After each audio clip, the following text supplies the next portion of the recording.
o pior jogo da gestão Marcelo Cabo no Goiás e talvez o pior jogo do Goiás nesta Série B. Foi o que vimos ontem lá em Santa Catarina. Bom dia, boa tarde, boa noite. Eu sou o Helder Dias. Este é o vlog agora Verde 33, canal Verde 33 no YouTube. E seja bem-vindo, seja bem-vindo. Se você já conhece nosso trabalho, já deixa o seu like para não esquecer no final. Já clica aí. Se não conhecer, espera até o final. Ou se no meio já estiver gostando, já deixa seu like também. E se inscreva no canal para receber os próximos vídeos. Clica no sininho também, ok? Isso ajuda muito o nosso trabalho por aqui.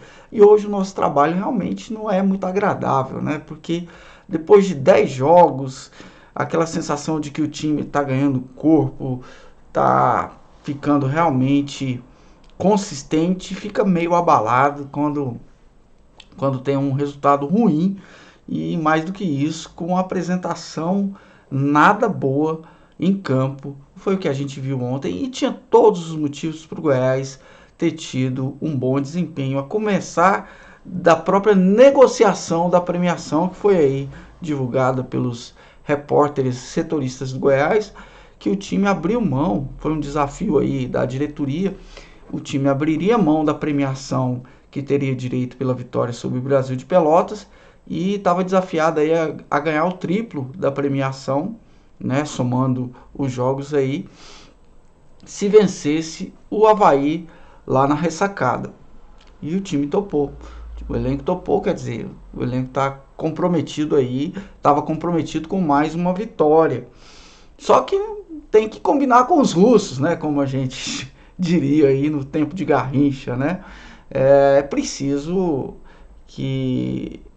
ver que do outro lado tem um time também, né? E o Avaí realmente é um time que estava disposto a complicar a vida, não é nem disposto a complicar a vida do Goiás.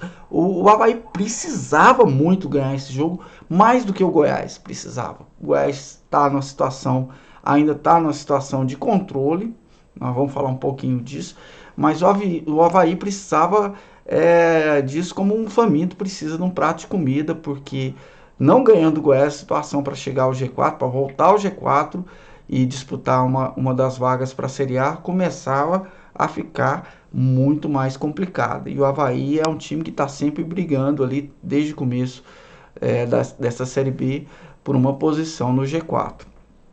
E o Goiás foi amplamente dominado durante todo o jogo, com exceção de alguns momentos. Teve uma chance no primeiro tempo com a Apodi. E no segundo tempo, nos primeiros 5 minutos, 7 minutos ali, o Goiás mostrou uma reação depois de ter sido dominado o primeiro tempo inteiro, mas foi muito pouco tempo. Qual que era a minha esperança do primeiro para o segundo tempo? É que no primeiro o Goiás jogou contra o vento. E estava ventando forte ali, né? E realmente jogar nessa condição é muito ruim para o time que está, né, realmente lutando, jogando contra o vento. E o contrário, o outro time é muito favorecido. Eu pensava que o vento fosse literalmente ficar a nosso favor no segundo tempo, mas não adiantou muito. O Avaí continuou dominando, à exceção desses poucos minutos aí durante o jogo. E o gol, por incrível que pareça, depois do Tadeu defender várias bolas importantes, o gol saiu quase que numa jogada, quer dizer, foi um gol sem querer, né? Vamos dizer assim. Foi um desvio muito acentuado da bola, matou o Tadeu, 1-0, e o Goiás não teve realmente como reagir. Um time muito apático, o Goiás fazendo muita falta, né? Vários jogadores levaram o cartão amarelo e um deles já desfalca o Goiás no jogo importante contra o Vila, né? O Nicolas. Nós vamos ficar sem o Nicolas para jogar contra o Vila, o clássico. E aí as pessoas perguntam, e agora?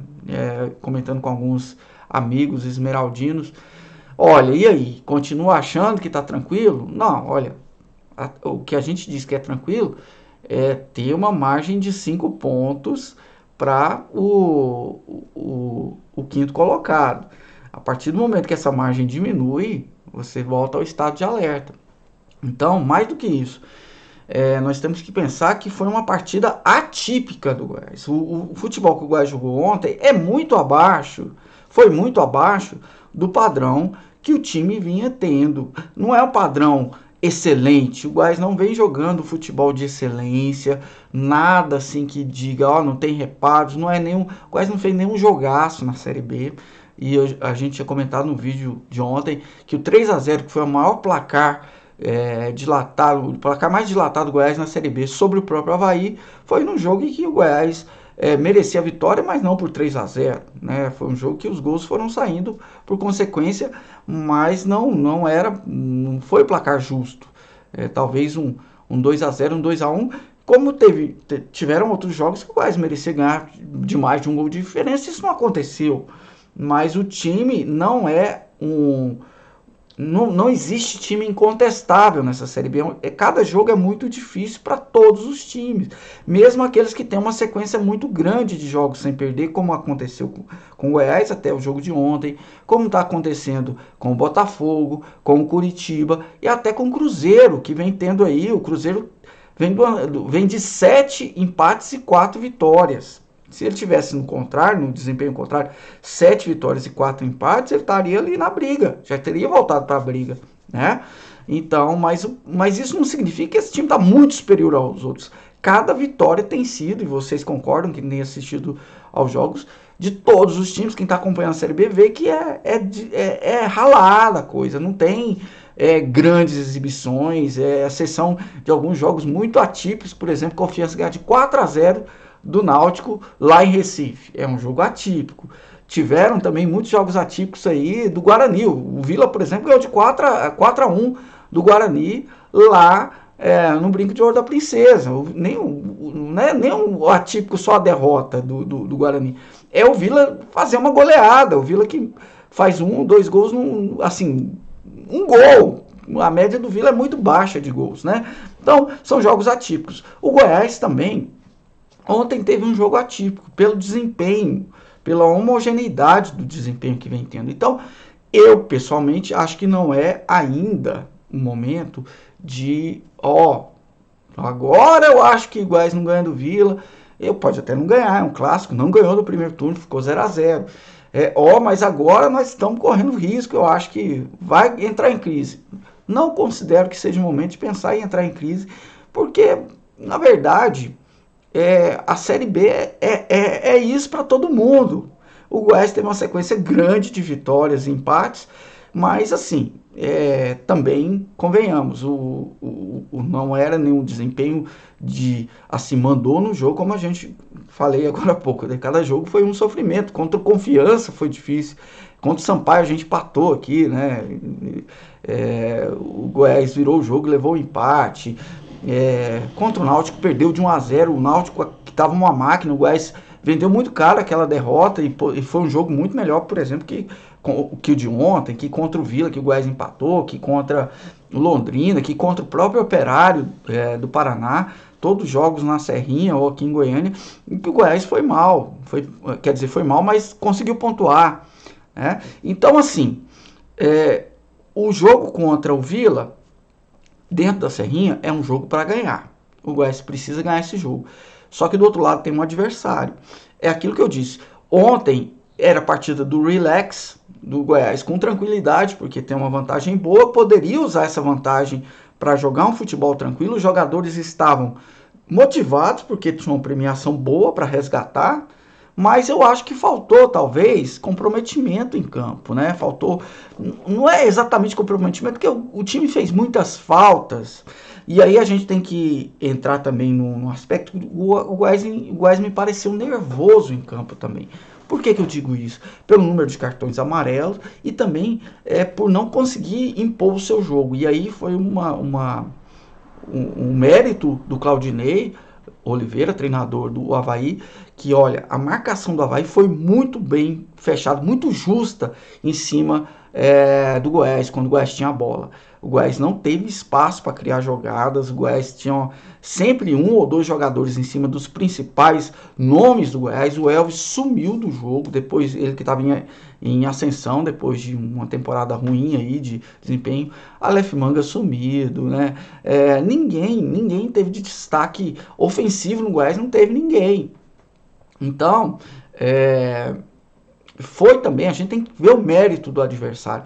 E nem sempre vai ter um adversário que vai encaixar tão bem assim o seu método de trabalho como o Avaí conseguiu. O Avaí conseguiu encaixar o método atrás e conseguiu explorar a defesa do Goiás, que eu digo sempre, nós devemos muito ao Tadeu. Se nós somos a melhor defesa da Série B, é menos pelo conjunto da obra do que pelo goleiro que a gente tem, que é acima da média. Né? É lógico que a zaga do Goiás não é ruim. Para a Série B é uma zaga muito razoável, tá tranquila ali. E ontem tinha um desfalque ainda do Reinaldo, que pesa muito, né? E, enfim, a dupla com o David Duarte está muito bem assentada. Agora, o jogo com o Vila já é outra história. Tem que entrar com mais foco, mais concentração. É um clássico, vai ser difícil. O Vila precisa do resultado, ainda mais que não conseguiu ganhar do Confiança em casa. Vai vir com tudo para cima do Goiás, porque tá ali, ó, com o rebaixamento. A Z4 está abrindo a porta do Z4. Então precisa do resultado também. Por isso, eu acho que também deva ser um jogo não tão fechado quanto do primeiro turno. Eu acho que o Vila tem suas pretensões, o empate talvez deixe o Vila na zona de rebaixamento, e o empate para o Goiás também passa a ser um resultado ruim, porque moralmente a gente, mais do que pensando na tabela, precisa ganhar um jogo agora. Foi assim que o Goiás se recuperou das derrotas que teve nesse campeonato, ganhando o jogo seguinte. Foi assim contra o Náutico, foi assim contra o Brasil de Pelotas, ganhando o Avaí de 3-0, depois do Náutico. Eu não me lembro do adversário contra o Náutico, acho que foi o CSA, que o Goiás ganhou também. E depois também da Ponte Preta, ganhando aqui do Operário, né? Então é a hora de ganhar novamente, para não perder esse centro de estabilidade que o Goiás tem no momento, né? Então não é momento para pensar em crise, eu acho que está longe disso. O Goiás está muito bem colocado, muito bem posicionado, apesar de ver os rivais se aproximarem novamente. Mas isso vai ter complicação para o Curitiba também, para o Botafogo também. Não pensem que esses times vão continuar imbatíveis até o final da Série B. Vão e eles jogam ainda hoje, pode ser que já comecem a tropeçar hoje. Mas mesmo se não acontecer, vai acontecer nas próximas rodadas. Então, que o torcedor fique tranquilo em relação a isso, mas o time precisa e vai ter uma conversa ali para ver o que aconteceu para que isso seja superado, né? Então, vamos contar aí com o retorno do Reinaldo, já melhora a zaga, vamos ver aí como é que vai ser a substituição do Nicolas pelo Bruno Mezenga, pode ser uma boa oportunidade para o Bruno Mezenga mostrar seu futebol, e vamos torcer para que o Goiás realmente supere isso com uma vitória, porque essa derrota foi uma derrota preocupante no sentido de ter sido um desempenho muito abaixo do que o Goiás vinha tendo aí, né, mantendo na média. Então fica aí muito o aviso muito claro para todos nós, mas nada de pensar em crise ainda, porque é isso, né, gente? Estamos lá ainda de vice-líder, pelo menos até hoje à tarde. E eu quero também convidar vocês aí para acessarem, aí tem, sempre na descrição do vídeo, eu sempre coloco depois dos jogos as estatísticas pelo portal SofaScore, os melhores momentos pelo Globoesporte.com, e também aí tem do meu amigo Felipe Barros, o scout do André Lima, que é a nova contratação do Goiás, que estava no Atlético, né? E tem aí, ele tem uns números e ele analisa essa contratação. Então clica aí embaixo e dá uma força aí também, conheça melhor aí o novo reforço do Goiás, que vem aí nessa barganha pelo Jefferson, que foi para o Atlético, ok? Deixe seu like se você gostou desse vídeo, seja sempre bem-vindo, se inscreva no canal aí se ainda não for inscrito, tá certo? Um abraço e até a próxima. O próximo vídeo é falando agora do jogo contra o Vila, o clássico que a gente espera mais 3 pontos pra gente. Valeu!